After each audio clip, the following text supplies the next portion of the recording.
Welcome to the deep dive. Great to be here. Today, we're not just looking at the physical side of weight loss. We're really digging into what happens after the scale changes, especially with medications like semaglutide speeding things up. Yeah, it's a space that honestly doesn't get talked about enough.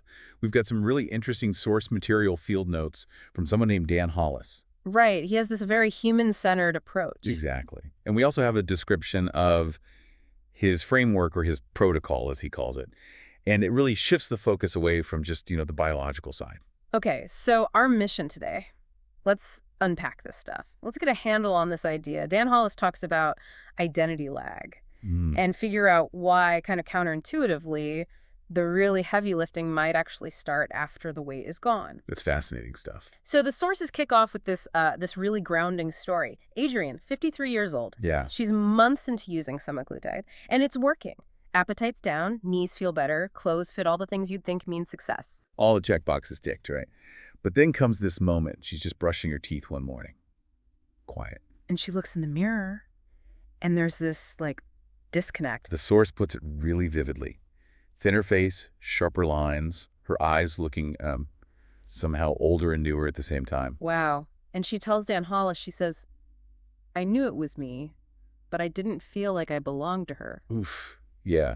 That feeling that your reflection is somehow not quite home base anymore. That's the core of it. And that feeling right there in front of the mirror, that's what Dan Hollis flags as identity lag. Yeah, his definition in the sources is simple, but really hits hard.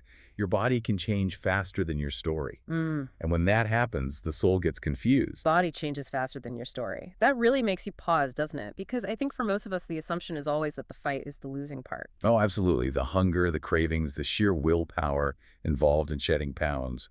We frame it as this big physical battle. But this work, these sources from Dan Hollis, they kind of flip that on its head. They really do. They suggest that maybe the deeper crisis, the real confusion, often shows up after you've sort of won the physical battle. Yeah, when the food noise dials down. Right. When those old habits, maybe eating for comfort, start to dissolve. When that physical armor isn't there anymore, that's when things can get weird. So, just to be clear, Adrienne wasn't actually sad about losing the weight itself? No, not at all. The sources are pretty clear on that. She wasn't mourning the pounds. Okay. She was, it seems, grieving the version of herself who carried them. The one who maybe used humor to deflect or knew exactly which outfit felt like the safest bet in a room. She had strategies and identity built around that previous body. And suddenly that whole toolkit, that identity, just doesn't map onto the person in the mirror anymore. Exactly. The sources describe her as a body in transition and a mind without a map. That sounds incredibly disorienting, like vertigo almost. It really does. And that feeling leads us right into the second source we looked at, the framework Dan Hollis uses, his protocol. And it's stressed that this isn't your typical diet plan, right? No macros or dosing schedules here. Not at all. It's framed much more as a conversation between your biology, your behaviors, and your emotional blueprint. So semaglutide is part of it, but it's positioned differently? Yeah, it's seen as a tool, like opening a window to change. Yeah. It creates the physiological quiet, the space for a different kind of work to actually happen. Okay, so let's get into the principles of this framework, because they seem designed specifically for this after phase, this identity lag issue. First one is start with silence. Right. Start with silence. What does that actually mean? So when that constant chatter of hunger or cravings goes down, thanks maybe to the medication, the sources say the truth begins. The truth begins. Okay. It means using that newfound quiet. Not to immediately fill it, but to just observe. To listen to what emotions or thoughts bubble up when food isn't the go-to comfort or distraction anymore. So no fixing, just listening. Just listening, yeah. See what's underneath the noise. That makes a lot of sense. If food was papering over certain feelings, you take away the paper. Sure. See what's written on the wall. Yeah. Exactly. Okay, so after listening in the silence, what's next? The sources talk about rewire the rituals. So the silence helps you see the old patterns, the food rituals. Maybe it was stress eating, maybe boredom eating. Right. But the key insight here is you can't just stop those rituals. You have to actively replace them. Why replace? Why not just eliminate? Because these things are wired in neurologically. They served a function, even if it wasn't a healthy one. Semaglutide might weaken the drive, making it easier to choose differently, but it doesn't magically build the new pathway. Got it. So the drug clears the brush, but you still have to pave the new road. That's a great way to put it. Yeah. You need to consciously build new responses in those moments. Go for a walk, call a friend, journal, whatever works. It's about actively rebuilding your daily structure around something other than the old food anchors. Which seems directly linked to another principle, one the sources say is maybe the most crucial. Anchor identity before the weight drops. This was huge. And yeah, it feels backward, doesn't it? Totally. You'd think the identity shift follows the physical change. But that's the potential trap, the sources point out. Your body changes faster than your identity. That's the core problem again. Yeah. The physical stuff can happen relatively quickly. It's visible. Right. But the identity work, figuring out who you're becoming, how you navigate the world now, that's internal, invisible, and much, much slower. So this principle says you need to start thinking about who am I becoming while the change is happening, or even before. Yes. Actively start building that internal sense of self to match the direction you're heading physically. And if you don't, if the body races ahead of the story. Well, the sources suggest your brain might actually try to pull you back. It craves familiarity, the identity it already knows and has a map for. So it could subconsciously sabotage the physical progress. That's the risk. Without a developing sense of the new you to anchor to, the default might be to revert back. And that's right where Adrienne found herself. Her body had arrived, but her sense of self hadn't caught up to sort of move in yet. Wow. That idea of the brain potentially working against the success because the identity isn't ready, that's powerful. And it connects to another point, pace the process. It really does. Pacing isn't just about letting your body adjust physically. The sources emphasize it's crucial for emotional protection too. Okay. Too much rapid change physically without the internal integration, without letting the identity catch up.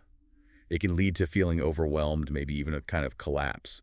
Sustainability needs that integration time. Letting your emotional self catch up with your physical self. Exactly. And looking even further ahead, the framework talks about plan the off-ramp from day one. Why focus on stopping the medication right at the beginning? Because, according to this approach, the medication isn't the destination. It's the vehicle, or maybe the scaffolding, while you do the deeper work. The sources suggest relapse often isn't just about hunger returning when the drug stops. It's often those underlying patterns, the emotional eating, the behavioral habits that were maybe masked or dampened by the medication, but never fully addressed. So they resurface when the drug's effect wears off? Potentially, yeah. If the quiet window wasn't used to build new coping mechanisms and rewrite those narratives, the off-ramp is when that unaddressed stuff can really bite back. So the medication gives you the breathing room, but you have to use that room to build something lasting. Precisely. And that something lasting involves the next principle. Build the scaffolding. Scaffolding, what does that look like? Support systems. Crucially. Emotional support, maybe community, structure in your life. And this is interesting language, having the right words for your experience. They call it neurobiological scaffolding in the sources. Yeah, it's not just about information like calories or steps. It's about meaning. And humans deliver meaning to each other. You need that connection, that reflection, that support structure to navigate the really tricky internal shifts. It's not really a solo journey. Which ties into the final principle we pulled out, rewrite the narrative. Back to the story. Seems central. It is. The sources put it starkly. Weight loss is biology. Staying there is narrative. Okay, unpack that. Your deepest beliefs about yourself, your worth, your history with failure, your relationship with food, these form a powerful internal story. Medication can tweak the biology, suppress appetite, etc. Right. But it can't fundamentally change a story that says, I don't deserve this, or this won't last, or I'm just someone who struggles with weight. That narrative needs to be consciously rewritten for the changes to stick. So let's circle back to Adrienne. Standing at the mirror, feeling that identity lag. How did Dan Hollis apply these principles with her? Well, the sources show he didn't rush in with solutions. No, you look fantastic, or you should be so proud. Platitudes. He mostly just listened, like a mirror himself, reflecting what she was feeling without judgment, validating the confusion. And what was the key thing he said to her? He told her, the weight loss is just the clearing. The becoming takes longer. So validating the physical achievement, but naming the next stage of work. Exactly. He separated the two, the pounds were gone, that's the clearing. But becoming the person who lives comfortably in that cleared space, that's a different, slower process. So the focus shifted. Not more weight loss, but language. The sources mentioned they worked on rewriting the names of things. Yes, using language as that scaffolding tool we talked about, giving new names to old feelings. Like what? Can you give examples? Sure.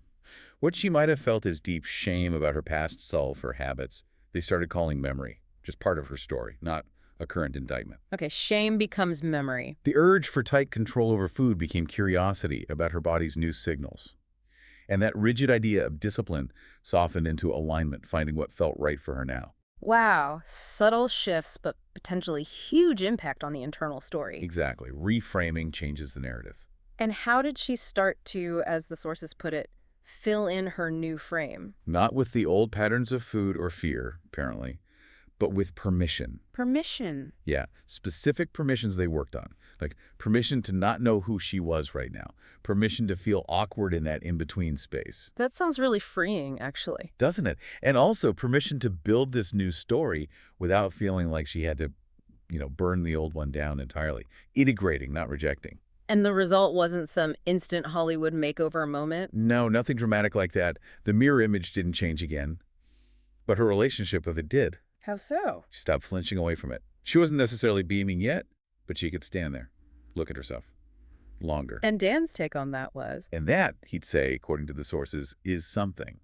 That quiet shift, that increased tolerance for seeing herself, that was the sign of the becoming process underway. It really brings it home thinking about you listening right now. Have you ever felt that? Maybe not with weight loss, maybe some other big life change. Yeah, that feeling of looking in the mirror or just checking in internally and feeling like the shape is different, maybe even objectively better, but the soul inside hasn't quite caught up. Like your own reflection feels a bit like a stranger. It can be really unsettling. But what these sources suggest is you're not alone in that. It's actually a predictable, if surprising, part of deep transformation. You're just in that part of the story where you learn how to belong to yourself again. Right. The weight loss, or whatever the change is, creates that quiet window. The old noise dies down. And something more honest is arriving. I like that phrase from the sources. Me too. It captures that sense of quiet potential. So this deep dive, it really highlights a massive shift in focus, doesn't it? Absolutely. Moving beyond just the biology, the medication, the numbers on the scale. And digging into identity, into meaning, into the emotional structures and the stories we tell ourselves.